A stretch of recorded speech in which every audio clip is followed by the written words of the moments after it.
لله نحمده ونستعينه ونستغفره ونؤمن به ونتوكل عليه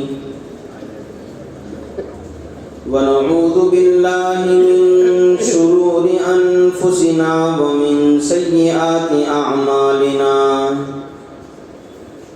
من يهده الله فلا مضل له ومن يضلله فلا هادي له ونشهد أن لا إله إلا الله وحده لا شريك له ونشهد أن سيدنا ومولانا محمدا عبده ورسوله أما بعد فقد قال الله تبارك وتعالى في القرآن الكريم فأعوذ بالله من الشيطان الرجيم بسم الله الرحمن الرحيم واتل عليهم نبأ إبراهيم إذ قال لأبيه وقومه ما تعبدون قالوا نعبد أصناما فنظل لها عاكفين قال هل يسمعونكم إذ تدعون أو ينفعونكم أو يضرون قالوا بل وجدنا آباءنا كذلك يفعلون قال أفرأيتم ما كنتم تعبدون أنتم وآباؤكم الأقدمون فإنهم عدو لي إلا رب العالمين وقد قال تبارك وتعالى قلنا يا نار كوني بردا وسلاما على إبراهيم صدق الله العظيم وصدق رسوله النبي الكريم ونحن على ذلك لمن الشاهدين والشاكرين الحمد لله رب العالمين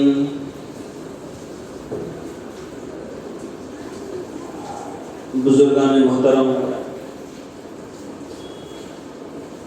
عزیز دوستوں، بھائیوں، حضرت ابراہیم علیہ السلام کی زندگی کے اندر ہم تمام امت مسلمہ کے لیے جو اسباق رکھے گئے ہیں، اس سے عبرت حاصل کرنے کی جو چیزیں رکھی گئی ہیں،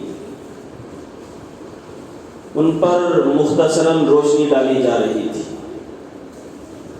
پچھلے 2 جمعوں میں آپ حضرات کے سامنے یہ بات عرض کی گئی کہ حضرت ابراہیم علیہ السلام جس گھرانے کے اندر پیدا ہوئے تھے وہ بالکل بت پرستی کا گھرانہ تھا۔ ان کے والد آزر، جن کا نام کتابوں کے اندر، توریت کے اندر تاریخ بھی بتایا گیا ہے، یہ اپنے زمانے کے بہت بڑے پجاری تھے، پنڈت تھے۔ حضرت ابراہیم علیہ السلام کو اللہ تبارک و تعالیٰ نے بچپن ہی سے کچھ خاص فہم اور عقل اور دانش عطا فرمائی تھی، جس کے ذریعے سے وہ حق اور باطل کے درمیان، صحیح اور غلط کے درمیان فیصلہ کرتے تھے۔ چنانچہ انہوں نے اپنے والد کو بھی بت پرستی سے روکا، بتوں سے بیزارگی کا اظہار کرتے رہے، مورتی پوجا سے روکتے رہے، لیکن ان کے والد شروع میں تو اگنور کرتے تھے، یہ سمجھ کر کہ اب بیٹا کچھ نہ کچھ کہہ رہا ہے، جب بڑا ہوگا تو اسے معلوم ہوگا کہ ہمارے لیے اس کے اندر کتنا فائدہ ہے اور اس کے اندر کتنا نفع ہمارے لیے رکھا گیا ہے۔ جیسے عام طور پر دنیا کے اندر ہم لوگ دیکھتے ہیں کہ بچپن میں اولاد کو باپ کے کاروبار میں، اس کے بزنس میں کوئی خاص انٹرسٹ نہیں ہوتا، خاص اس کی توجہ نہیں ہوتی، لیکن بعد میں چل کر جب اسے ہوش آتا ہے تو وہ اپنے باپ کے بزنس کو سنبھال لیتا ہے۔ تو اسی طرح آزر یہ سمجھ رہے تھے کہ ابراہیم کا معاملہ بھی ایسے ہوگا،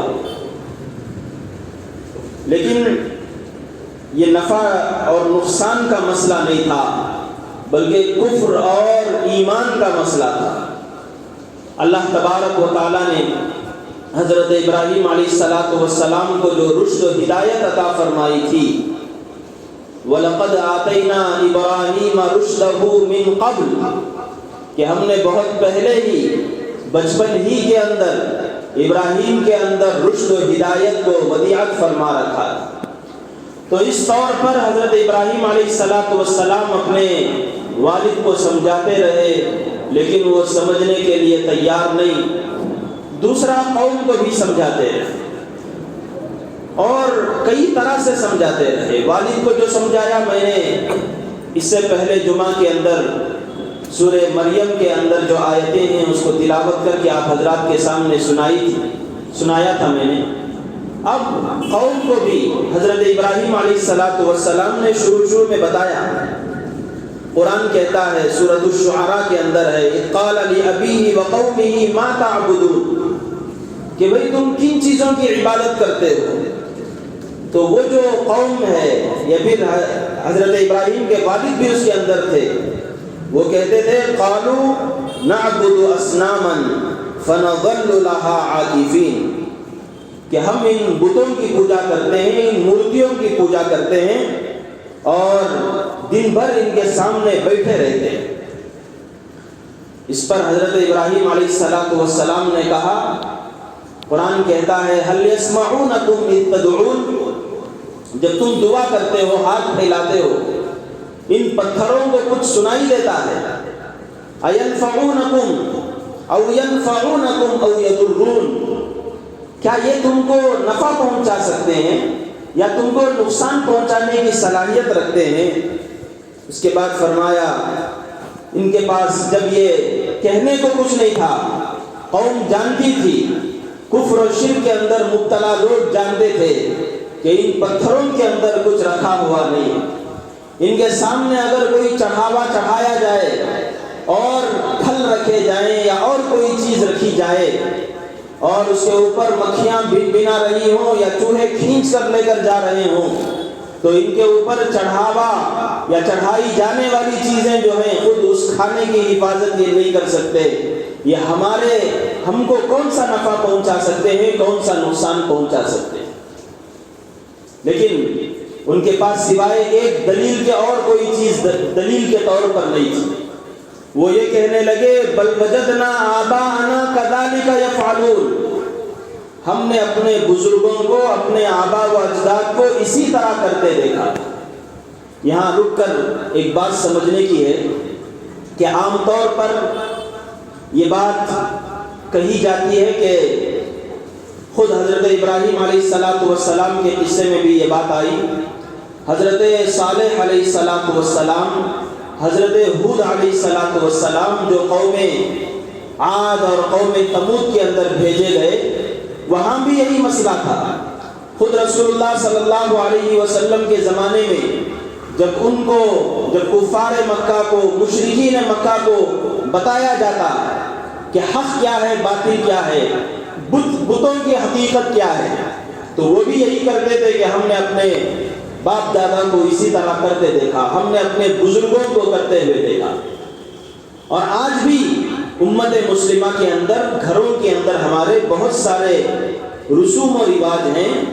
بہت سارے ایسے کام چل رہے ہیں جن کے بارے میں اولاد آگے چل کر کہے گی، بلکہ ہم بھی یہی کہتے ہیں بہت ساری چیزوں کو سامنے رکھ کر کہ ہم نے اپنے ماں باپ کو، اپنے بڑوں کو اسی طرح کرتے ہوئے دیکھا تھا۔ یہاں یہ سمجھنے کی بات ہے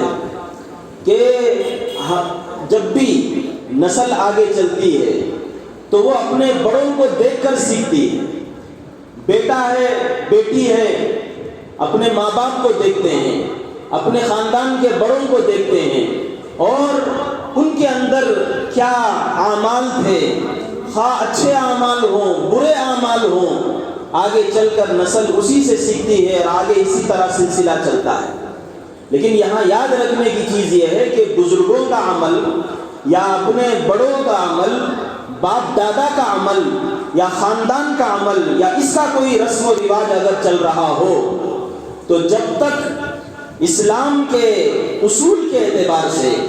قرآن کی روشنی کے اندر، رسول اللہ صلی اللہ علیہ وسلم کی سیرت کی روشنی کے اندر اگر اس کا ثبوت ملتا ہو، یا پھر یہ کہ اس کے تعلق سے کوئی بات ملتی ہو اور اس کو اختیار کرنے کا حکم دیا گیا ہو، تو یہ سمجھیے کہ ہمارے آبا و اجداد، ہمارے باپ دادا، ہمارے خاندان والے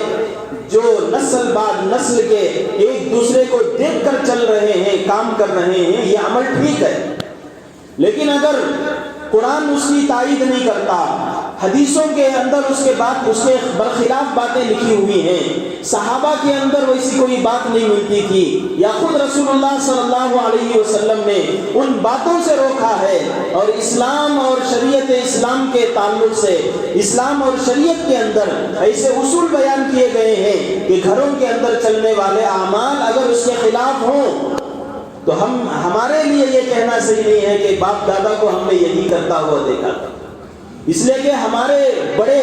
ہمارا خاندان کا رسم و رواج کوئی رسم و رواج نہیں ہے جب تک کہ قرآن اور حدیث کے اندر رسول اللہ صلی اللہ علیہ وسلم کی سیرت سے اس کی تائید ہوتی ہے۔ لہٰذا یہ کہنا، بہت سارے لوگ کہتے ہیں، گھروں کے اندر بھی ہے، بہت سارے بدعتیں ہمارے گھروں کے اندر چلتی ہیں، اور مہینے ایک خاص مہینوں کے اندر کچھ دعوتیں چلتی ہیں، لوگ یہ سمجھتے ہیں کہ یہ ہمارے بڑوں سے یہ سلسلہ آ رہا ہے۔ ٹھیک ہے، لیکن ہمیں یہ دیکھنا چاہیے کہ بڑوں کے اندر بھی جو باتیں تھیں، کیا یہ قرآن کے مطابق باتیں تھیں، حدیث کے مطابق باتیں تھیں، سنت کے مطابق باتیں تھیں؟ اگر وہ باتیں ہیں تو ٹھیک، اختیار کر سکتے ہیں، لیکن وہ نہیں تھی تو پھر یہ اختیار کرنے کی اجازت نہیں ہے۔ ہمارا کہنا بھی انہی گمراہ اور ضال قوموں کی طرح ہوگا جو حضرت ابراہیم کے زمانے میں کہتے تھے، بتوں کی پوجا کرتے ہوئے، کفر کا کام کرتے ہوئے، شرک کا کام کرتے ہوئے کہتے تھے وجدنا آباءنا کذالک یفعلون، کہ ہم نے باپ دادا کو ایسے ہی کرتا دیکھا تھا، جبکہ قرآن اس کے خلاف، اللہ کا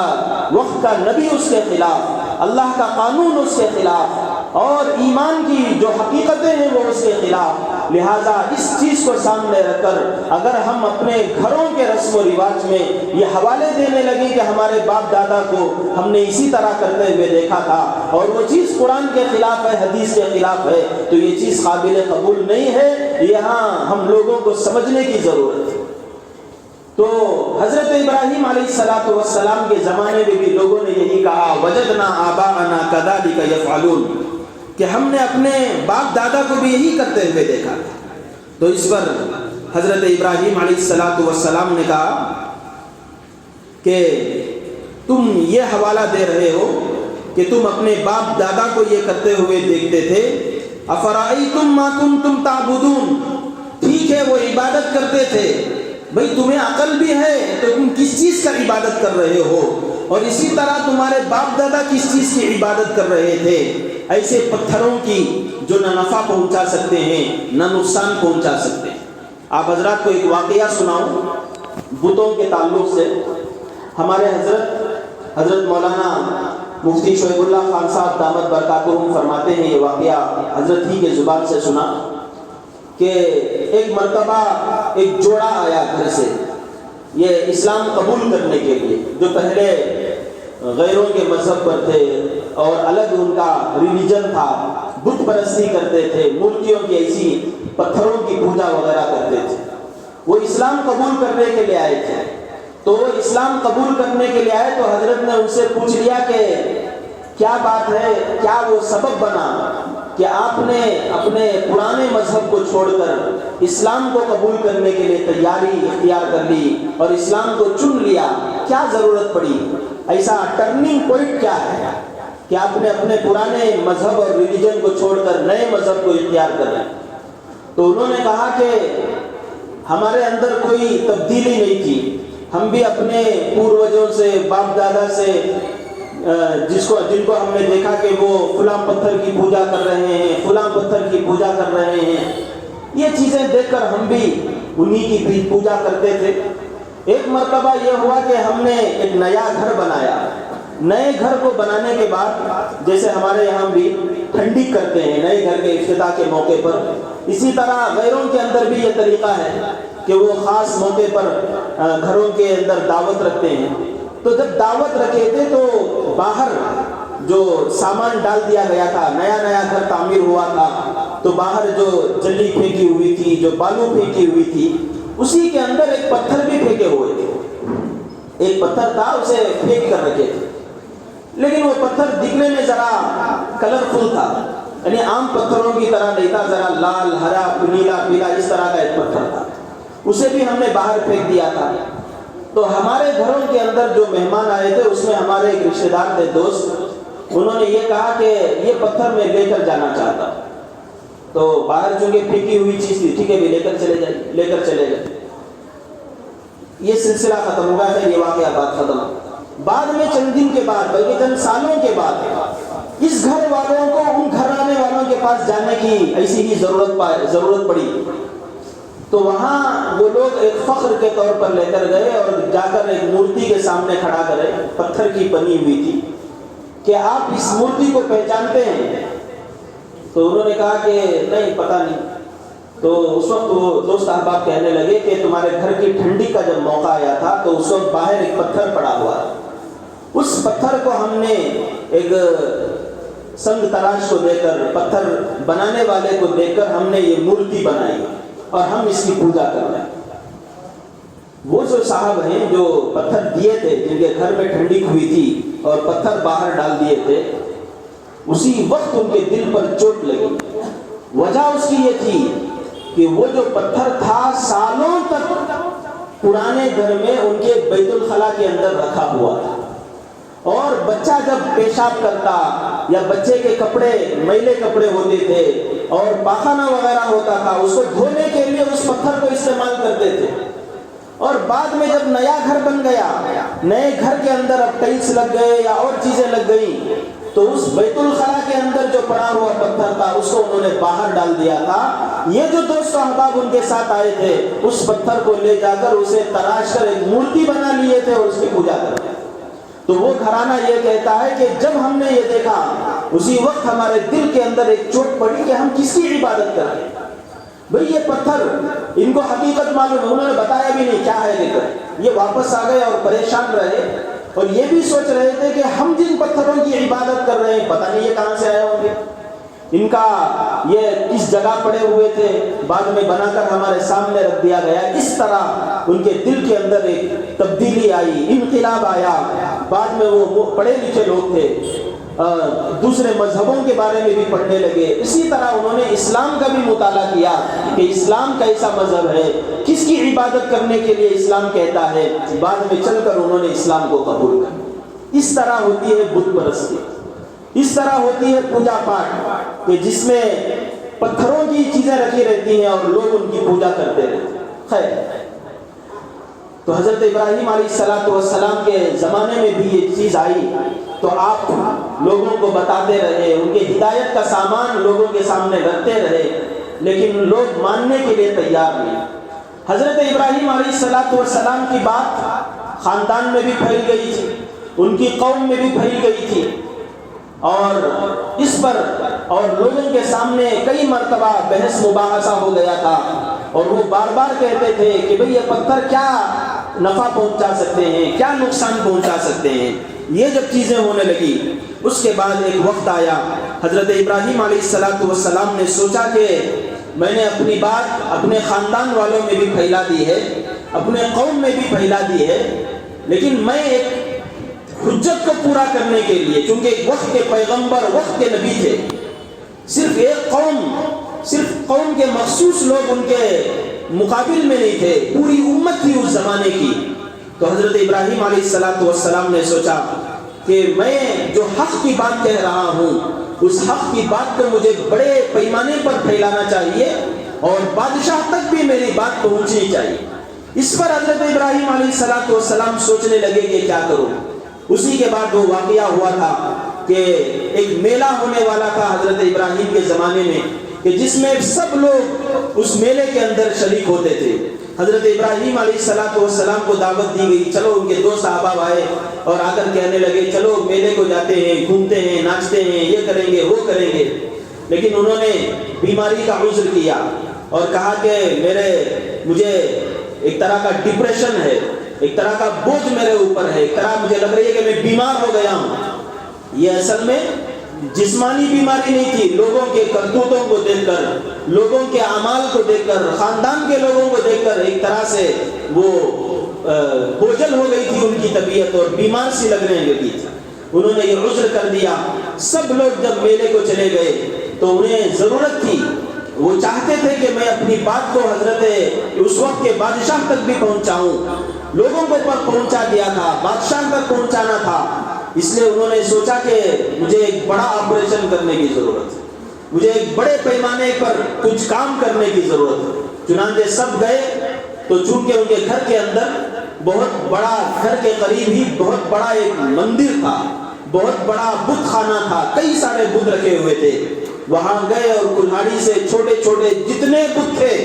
ان سب بتوں کو توڑ دیا اور جو بڑا بت تھا اسی کے کلہاڑی, اسی کے سر پر, اسی کے کندھے پر اس کلہاڑی کو لگا دیا. یہ لوگ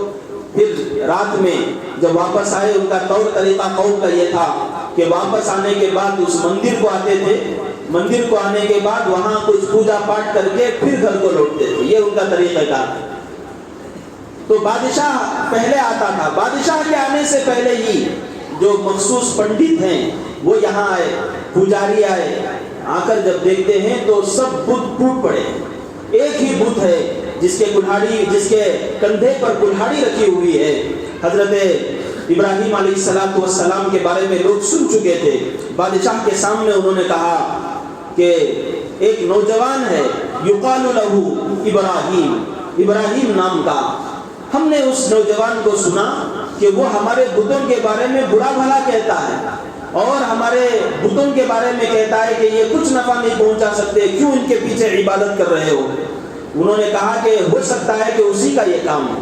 حضرت ابراہیم علیہ السلام آئے اور بادشاہ بھی اس وقت تک آ گئے تھے. بادشاہ کے سامنے جب یہ بات لائی گئی تو بادشاہ نے بھی یہی کہا کہ بلا لو جس کے بارے میں تم کہہ رہے تھے. تو اس وقت بادشاہ نے کہا فَأْتُوا بِهِ عَلَىٰ أَعْيُنِ النَّاسِ لَعَلَّهُمْ يَشْهَدُونَ, لوگوں کے سامنے بلا لو, کیا حق ہے کیا باطل ہے سب معلوم کر لیں گے. حضرت ابراہیم علیہ السلام آئے اور آنے کے بعد بادشاہ نے پوچھا أَنْتَ فَعَلْتَ هَذَا بِآلِهَتِنَا يَا إِبْرَاهِيمُ, اے ابراہیم کیا ہمارے بتوں کے ساتھ تمہیں نے یہ حرکت کی. حضرت ابراہیم علیہ السلام نے کہا, بادشاہ تک رسائی ہو گئی, بادشاہ تک بھی ان کی بات پہنچ گئی. بادشاہ سے پوچھنے لگے کوئی گواہ ہے, میں نے ایسا کیا, کوئی گواہ نہیں. اور پھر ایک مشورہ دیا کہ سچویشن دیکھو, چھوٹے چھوٹے بت ہیں سب ٹوٹے پڑے ہیں, ایک بڑا بت ہے اس کے کندھے کے اوپر کلہاڑی بھی لٹک رہی ہے, ایسا لگ رہا ہے کہ اسی نے یہ کیا ہے. بل فعلہ کبیرہم ھذا, ہو سکتا ہے کہ چھوٹے چھوٹے بتوں کے درمیان لڑائی ہو گئی ہوگی اور اس بڑے بت نے سب کو مار کر اپنے کندھے پر کلہاڑی رکھ کر اس کا مظاہرہ کرنا چاہا ہو کہ میں سب سے بڑا ہوں. یہ جب کہا تو لوگوں کے سر شرم سے جھک گئے. ان کے سامنے بات واضح تھی, یہ پتھر کیا کر سکتے ہیں, یہ ایک بڑا بت ہے یہ دوسرے بتوں کو کیوں مارے گا, یہ چھوٹے بت ہیں یہ آپس میں کیوں لڑیں گے, ان کو نہ نفع پہنچا سکتے ہیں نہ نقصان پہنچا سکتے ہیں. قرآن کہتا ہے ثم نکسوا علی رؤوسہم, اور ان کے سر بالکل نیچے جھک گئے. اور حضرت ابراہیم نے یہ بھی کہا تھا کہ اگر یہ بول سکتے ہیں تو انہی کو پوچھ لو. تو انہوں نے کہا لقد علمت ما هؤلاء ينطقون, انہی کے زبان سے نکلوانا چاہا. حضرت ابراہیم علیہ السلام نے, وہ خود کہنے لگے کہ بھئی یہ بت کہاں سے بات کر سکتے, ان کے اندر بات کرنے کی طاقت نہیں. تو اس پر حضرت ابراہیم علیہ السلام نے قوم کو سمجھایا اسی وقت افتعبدون من دون اللہ ما لا ينفعکم شیئا ولا یضرکم، اللہ کو چھوڑ کر ان بتوں کے پیچھے کیوں پڑے ہیں جو نہ نفع پہنچا سکتے ہیں جو نقصان نہیں پہنچا سکتے؟ ان کے سامنے کیا رکھا ہے؟ یہ جب بالکل لاجیکلی گفتگو حضرت ابراہیم علیہ السلام نے شروع کی تو اس وقت بادشاہ کو بھی پریشانی ہو گئی، اس لیے کہ بادشاہ ایسا تھا کہ پجاری لوگ بادشاہ کو بھی ایک رب بناتے تھے، ایک رب سمجھاتے تھے، لوگوں کے سامنے کہتے تھے کہ جس طرح بتوں کی پوجا کرنی ہے اسی طرح اس بادشاہ کی بھی پوجا کرنی ہے۔ اب کل کے دن ان پنڈتوں کا، ان پجاریوں کا کوئی نام نہیں، کوئی کام نہیں ہوا اور لوگ ان کے پاس جانا چھوڑ دیں گے تو بادشاہ کے پاس بھی جانا چھوڑ دیں گے۔ بادشاہ نے اس وقت لوگوں کے سامنے یہی کہنے لگا، بادشاہ کہ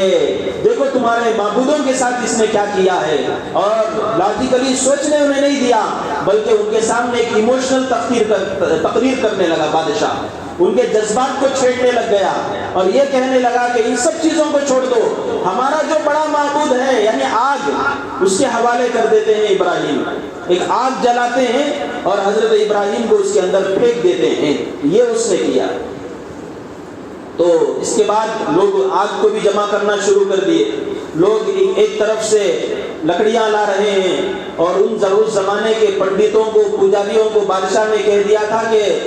خدا کے دشمن کو ان کے اعتبار سے جلانے کے لیے جو بھی اس کے اندر لکڑی بھی لا کر ڈالے گا اسے اتنا ثواب ملے گا، وہ آ کر اپنے خدا کی مدد کرنے والا ہوگا۔ ان سب چیزوں کو دیکھ کر لوگ آگے بڑھنے لگے، اس طرح ایک زبردست آگ تیار ہوئی اور اسی کے دوران حضرت ابراہیم علیہ السلام کا ایک مناظرہ بھی ہوا نمرود سے، اس بادشاہ سے۔ یہاں تک بات روکتا ہوں، کل انشاءاللہ اگلی جو جمعہ ہے اس کے اندر باقی جو گفتگو ہے انشاءاللہ وہ کریں گے، اور اسی طرح اس کے بعد حضرت ابراہیم علیہ السلام کی زندگی کے دو واقعے ہیں، ایک کعبۃ اللہ کو تعمیر کرنے کا اور دوسرا قربانی کا۔ انشاءاللہ وہ آگے آپ حضرات کے سامنے باتیں آئیں گی۔ جو باتیں اس وقت بیان کی گئی ہیں اسے ہمیں سمجھنے کی ضرورت ہے۔ حضرت ابراہیم علیہ السلام نے لوگوں کے سامنے جو بات رکھی ان کے سمجھنے کے لیے کہ نفع پہنچانے کی ذات، نقصان پہنچانے کی ذات یہ صرف اور صرف اللہ کی ذات ہے اور کسی کے ہاتھ میں یا کسی کے قبضے قدرت میں یہ چیز نہیں۔ آج الحمدللہ ہم اپنے زبان سے تو کہتے ہیں کہ اللہ ہی قادر مطلق ہے، اللہ ہی نفع پہنچانے والا ہے، اللہ ہی کسی کو کوئی بات پیش آ سکتی ہے تو وہ بھی اللہ کے قبضے قدرت میں ہے، لیکن ہم میں سے بہت سارے ایسے ہیں جو ایسوں کے سامنے جاتے ہیں یا ایسی جگہوں کے پاس جاتے ہیں جو ہمیں نہ نفع پہنچا سکتی ہے نہ نقصان پہنچا سکتی۔ کسی ولی کا انتقال ہو گیا، کسی اور بزرگ کا انتقال ہو گیا، اس کی قبر پر جا کر ہم دعائیں کرتے ہیں اور اس سے مانگتے ہیں۔ یہ سب چیزیں ایسی ہیں جو کفر کے خلاف ہیں، جو کفر کی ہیں، شرک کی ہیں، ان چیزوں سے بچنے کی ضرورت ہے۔ حضرت ابراہیم علیہ السلام کا یہ واقعہ ہم لوگوں کو اسی طرف متوجہ کرتا ہے کہ ہمیں صرف اور صرف اللہ پر نگاہ ہونی چاہیے، کسی اللہ کو چھوڑ کر کسی کے سامنے ہاتھ پھیلانے کی اجازت نہیں، کسی کے سامنے جھکنے کی اجازت نہیں، کسی کے سامنے سجدہ کرنے کی اجازت نہیں، کسی کے سامنے اپنی پیشانی ٹیکنے کی بھی اجازت نہیں۔ یہ صرف اور صرف اللہ تبارک و تعالیٰ ہی کے لیے ہو سکتا ہے، اللہ ہی معبود برحق ہیں۔ دعا کریں کہ اللہ تبارک و تعالیٰ جو باتیں کہی گئیں ان پر ہم سب کو عمل کرنے کی توفیق عطا فرمائیں، ان کو سمجھنے اور اس کے مطابق اپنے گھروں کے ماحول کو بھی بنانے کی اللہ ہمیں توفیق عطا فرمائیں۔ وآخر دعوانا الحمدللہ رب العالمین۔